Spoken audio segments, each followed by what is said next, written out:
Singapur cambió para siempre por un solo hombre. En 1965, esta pequeña isla sin recursos fue expulsada de Malasia, enfrentando un colapso económico seguro. Pero hoy, esta misma nación presume uno de los Producto Interno Bruto per cápita más altos del mundo. De ser un lugar pobre y atrasado, Singapur se volvió potencia económica en solo una generación. Lee Kuan Yew fue la fuerza impulsora de este cambio. Su liderazgo decidido y sus métodos estrictos transformaron la nación y desafiaron las ideas convencionales sobre cómo gobernar. Los líderes autoritarios suelen estar ligados a países mal administrados. Pero en este video veremos cómo Lee Kuan Yew rompió el molde y creó un milagro económico en el sudeste asiático. El 9 de agosto de 1965, Lee Kuan Yew apareció en la televisión nacional, visiblemente afectado y lloroso, para anunciar la expulsión forzada de Singapur de la Federación de Malasia. La situación de Singapur era crítica. Con una superficie de solo 581 kilómetros cuadrados y una población de aproximadamente 2 millones, el país carecía de recursos naturales básicos, incluyendo una fuente confiable de agua potable. La economía estaba en ruinas, el desempleo se disparaba y los inversionistas extranjeros huían. La posición geopolítica de Singapur también era riesgosa, rodeado de vecinos potencialmente hostiles y lidiando con tensiones raciales internas que amenazaban con estallar en violencia en cualquier momento. Lee Kuan Yew entendía la gravedad de esta situación. Las naciones pequeñas a menudo luchan por lograr una verdadera independencia, permaneciendo económicamente vulnerables y dependientes de sus aliados. Muchos expertos predijeron que Singapur rápidamente caería en la pobreza y el caos, convirtiéndose en poco más que una nota al pie en la historia de los estados fallidos. En su hora más oscura, Lee tomó una decisión que cambió la historia. Lee no se rindió y decidió transformar Singapur, sin importar las probabilidades. Sabía que no había espacio para la vacilación. Solo acciones audaces, a veces controvertidas, le darían a Singapur una oportunidad de sobrevivir y tener éxito. Y la primera tarea de Lee Kuan Yew fue una carrera de alto riesgo para forjar una identidad nacional desde cero. Los disturbios raciales de 1964, que resultaron en al menos 34 muertes y más de 560 heridos, expusieron las tensiones profundas entre las comunidades malaya y china. Los enfrentamientos violentos resultaron del complicado panorama demográfico de la Singapur de los años 60. Con una población de 76% chinos, 15% malayos y 7% indios, cada grupo tenía sus propios intereses, culturas y agravios históricos. Lee entendía que la supervivencia de Singapur dependía de forjar estas comunidades dispares en una sola identidad singapurense cohesionada. Lee implementó la política de integración étnica para enfrentar este desafío. El programa desmanteló los enclaves étnicos al establecer cuotas para cada grupo étnico en los complejos de vivienda pública. La política exigía efectivamente la integración en el nivel más básico de la vida diaria, remodelando la propia geografía de la isla para servir al objetivo mayor de la cohesión nacional. La estricta aplicación de cuotas raciales en la vivienda, la educación e incluso el matrimonio generó preocupaciones sobre la intromisión excesiva del gobierno. Sin embargo, Lee se mantuvo firme en su convicción de que una Singapur unificada era esencial para la supervivencia y prosperidad de la nación. La política lingüística de Lee fue clave para impulsar una identidad singapurense común.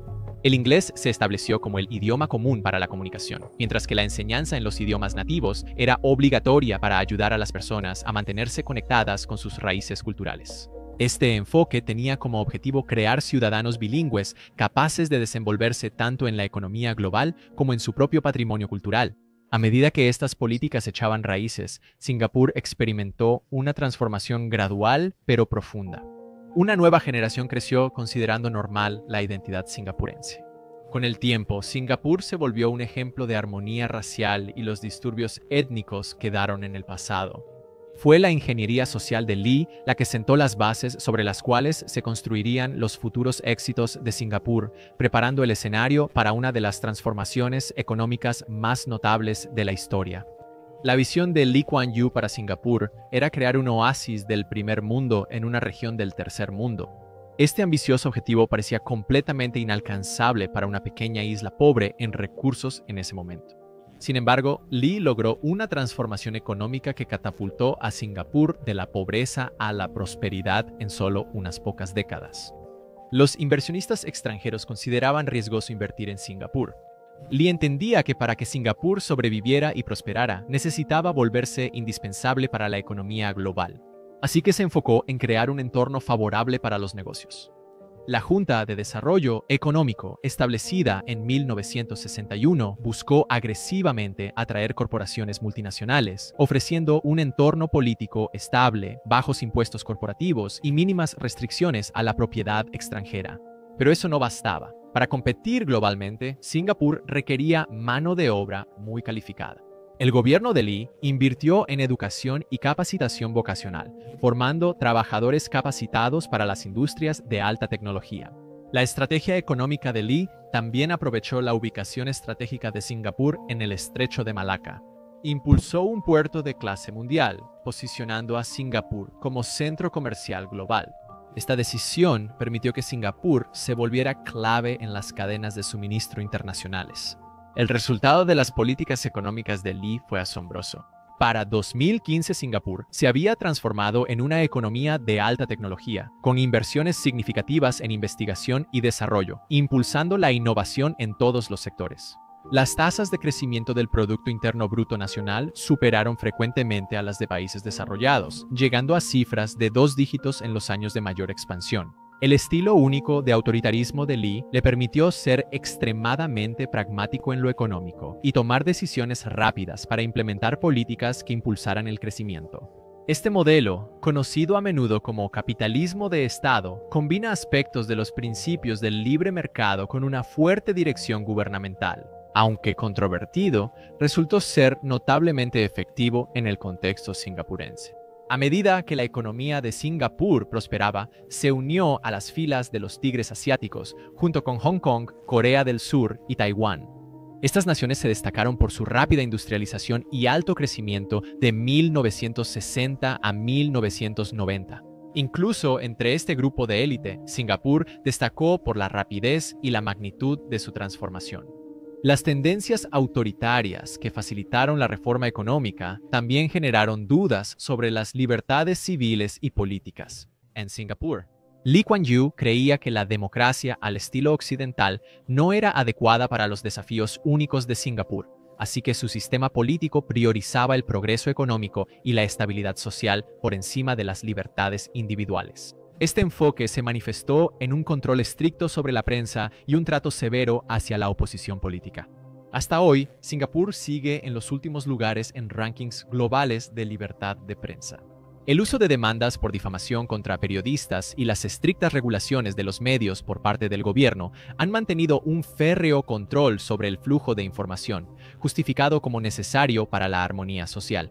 El caso de Hot Chi Bobby Jeyaretnam, un destacado líder de la oposición que enfrentó múltiples demandas que lo llevaron a la bancarrota, ejemplifica la postura inflexible de Lee contra la disidencia. Políticas como estas se extienden profundamente en la sociedad singapurense, implementando leyes estrictas y fuertes sanciones por faltas menores. La prohibición del chicle simbolizaba la creencia de Lee en regular hasta los comportamientos más pequeños por el bien común. Lee afirmaba que estas medidas eran vitales para la supervivencia de Singapur, señalando que la ocupación japonesa influyó en su visión sobre gobernar mediante el miedo. Pero no se puede negar que Singapur logró una estabilidad y prosperidad notables bajo su gobierno. El costo para las libertades civiles y el pluralismo político ha sido cubierto por la enorme riqueza creada durante el último medio siglo. Y todo este crecimiento económico transformó a Singapur de un actor local a un influyente global. La política exterior de Lee Kuan Yew fue moldeada por sus experiencias durante la ocupación japonesa y estaba basada en una comprensión pragmática de las dinámicas de poder y la autosuficiencia. Lee resumió su visión sobre las relaciones internacionales con la siguiente declaración: "La cualidad esencial del ser humano nunca ha cambiado. La tarea diplomática principal para Singapur era equilibrar su relación entre dos potencias, Estados Unidos y China. Para lograr este equilibrio, había dos cosas que Lee tenía que conseguir. La primera era establecerse como una parte neutral, como una entidad no afiliada en el sudeste asiático, muy parecido al papel que Omán juega en Medio Oriente o que Suiza juega en Europa. Como una ciudad-estado neutral que podría servir como intermediaria entre potencias rivales, Lee elevaría la posición internacional de Singapur mucho más allá de su tamaño. Pero el otro elemento esencial era hacer que Singapur fuera tan impenetrable como otra parte neutral, como Suiza. Pero Suiza tenía la ventaja de ser una región montañosa que era increíblemente difícil de invadir. Pero Singapur es solo una isla pequeña al final del mar de China Meridional. Así que Lee estableció una estrategia militar conocida como la Doctrina del Camarón Venenoso. La doctrina establece que Singapur debe tener fuerzas armadas tan fuertes que las grandes potencias duden en atacarlo. Y ahora que Singapur tenía la economía para financiar el poder militar, lo hizo de manera agresiva. En 2022, el presupuesto de defensa de Singapur superó los 11.000 millones de dólares, situándose entre los más altos del mundo en términos per cápita.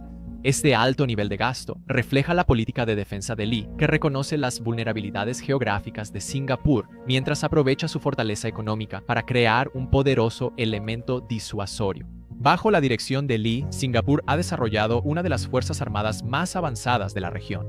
Las Fuerzas Armadas de Singapur incluyen una alta concentración de tropas, tanques, buques de guerra y aeronaves por kilómetro cuadrado. El reciente pedido de aviones de combate F-35 de la nación a Estados Unidos marca un hito significativo, convirtiendo a Singapur en el primer país del sudeste asiático en operar estas aeronaves de última generación.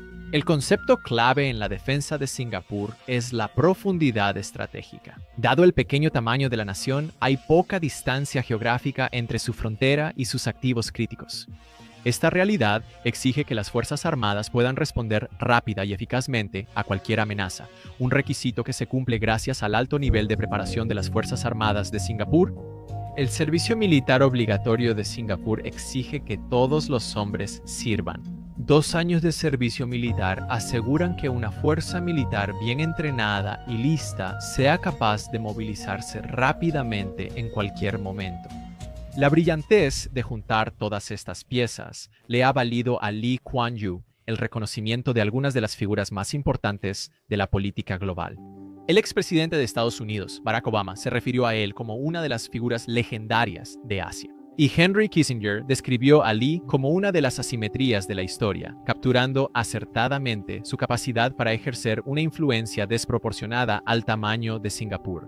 Y en el capítulo final de la habilidad de Lee como líder, preparó a la siguiente generación para continuar con su éxito. Su enfoque para la planificación de la sucesión fue característicamente meticuloso. Creó un sistema que produciría constantemente líderes capaces para las generaciones futuras, lo que implicaba reclutar activamente y preparar a una nueva generación de líderes capacitados para manejar las complejidades de gobernar Singapur.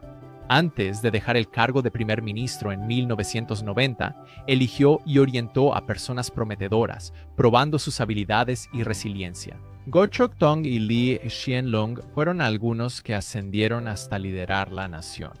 La efectividad de la estrategia de Lee se hizo evidente años después de que dejó el cargo. Líderes posteriores conservaron muchas políticas centrales de Lee y se adaptaron a nuevas circunstancias. El énfasis en la estabilidad económica, la cohesión social y la meritocracia sigue siendo central en el enfoque de Singapur. Bajo un nuevo liderazgo, Singapur continuó prosperando, con el Producto Interno Bruto per cápita aumentando de alrededor de 14.000 en 1990 a más de 70.000 dólares en la actualidad. Como todos los grandes líderes, Lee Kuan Yew tiene sus críticos, pero Singapur sigue siendo una de las sociedades más seguras del mundo hasta el día de hoy. Simplemente, Lee Kuan Yew es uno de los constructores de naciones más efectivos de la historia. Y no puedo esperar para seguir viendo cómo esa base se mantiene en la próxima década. Gracias por ver.